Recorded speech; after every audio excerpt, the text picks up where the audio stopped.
What if I told you the most profitable product in human history isn't oil? It isn't gold. It isn't weapons. It's not even technology. It's debt.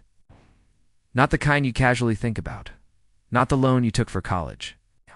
Not the credit card in your wallet. No. I'm talking about debt as a design product.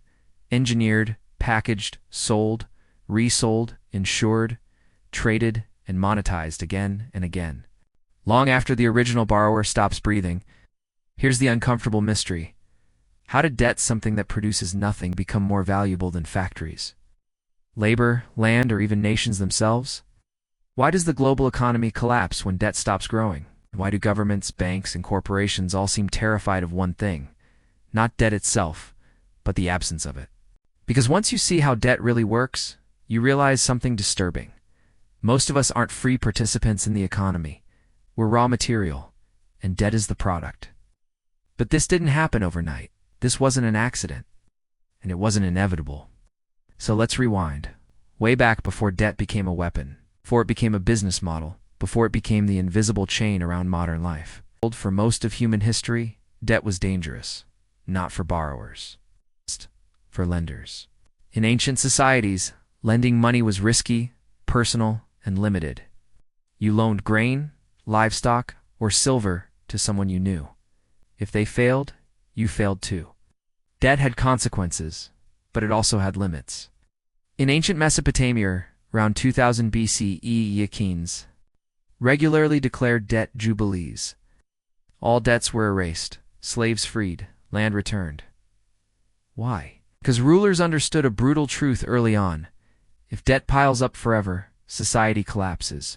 Ancient Greece learned this the hard way. Farmers borrowed against land, missed payments, lost property, became slaves to creditors. The result?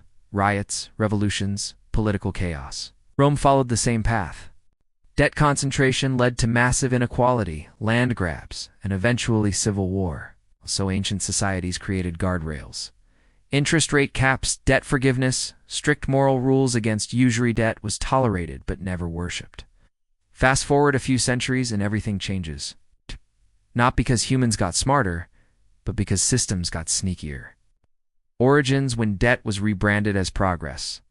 The turning point comes in medieval Europe. The Catholic Church officially bans usury, charging interest on loans. On paper, debt is sinful. But here's the twist. Debt doesn't disappear, it goes underground. Merchants invent loopholes. Interest becomes fees. Loans become investments. Risk becomes innovation. Then comes the real game changer: state debt.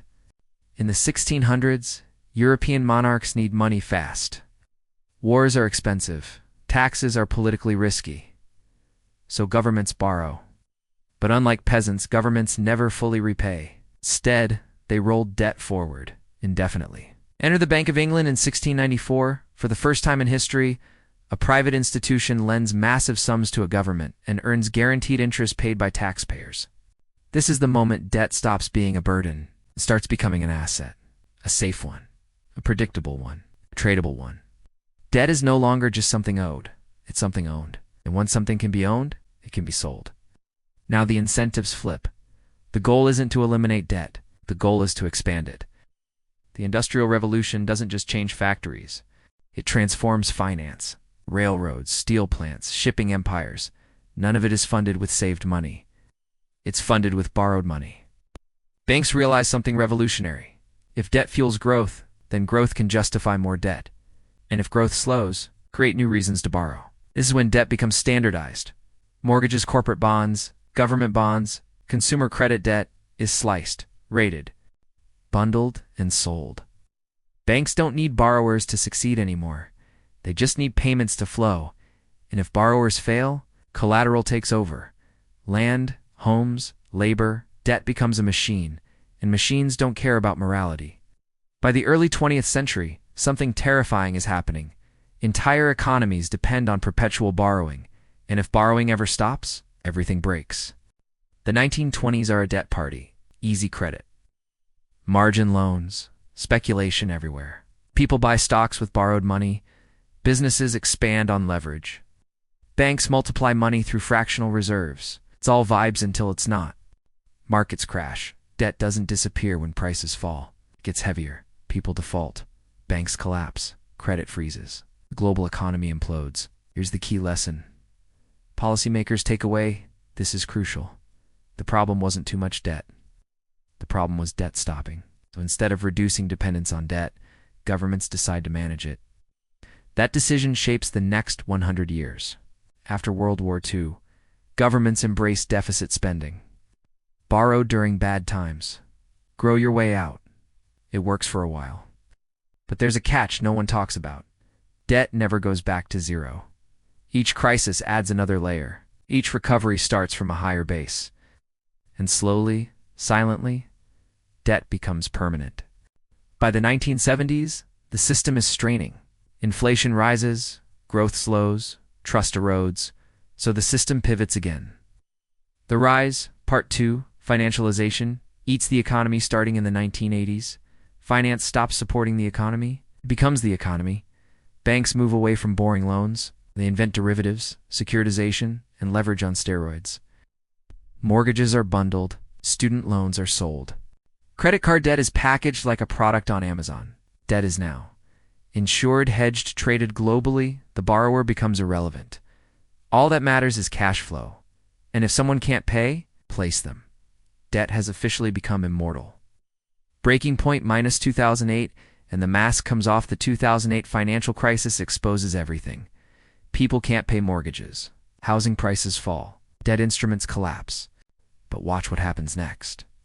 Governments don't erase debt. They save it. Banks get bailouts. Debts are transferred to central banks. Losses are socialized. Regular people lose homes. Institutions keep assets. The message is crystal clear. Debt must survive no matter who doesn't. This is the moment many realize. Debt isn't a tool for growth anymore. It's a power structure. Fallout from borrowers to servants. Fast forward to today.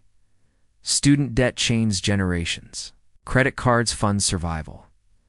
Mortgages last a lifetime. Governments are trapped too. Can't raise rates without crashing markets. Can't cut spending without riots. They can't default without chaos. So they borrow more. Debt feeds debt. And the scariest part? The system requires inequality to function. Someone must owe.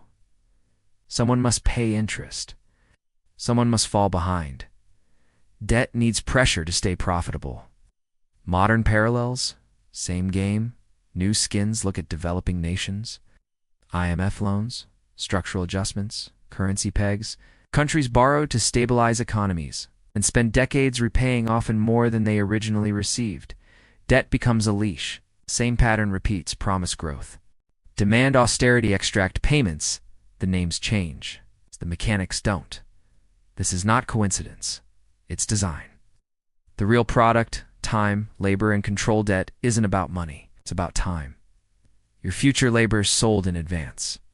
When you take debt, you're pre-selling years of your life. To multiply that across billions of people. And debt becomes the most profitable product ever invented. No factory required. No raw materials, no inventory, just obligation. 3 takeaways.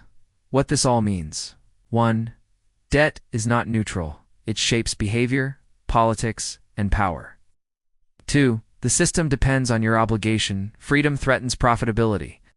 3. History shows this always ends badly. Every civilization that let debt dominate collapsed or reset. Final warning, the question no one wants to ask. What happens when debt grows faster than reality forever? What happens when future labor is already sold? What happens when people finally realize they were never the customer, they were the product? If this video made you uncomfortable, that's the point. If it made you curious, dig deeper. Start by understanding it. Like, subscribe, and share this with someone who still thinks debt is just part of life. Because the most powerful chains are the ones you can't see.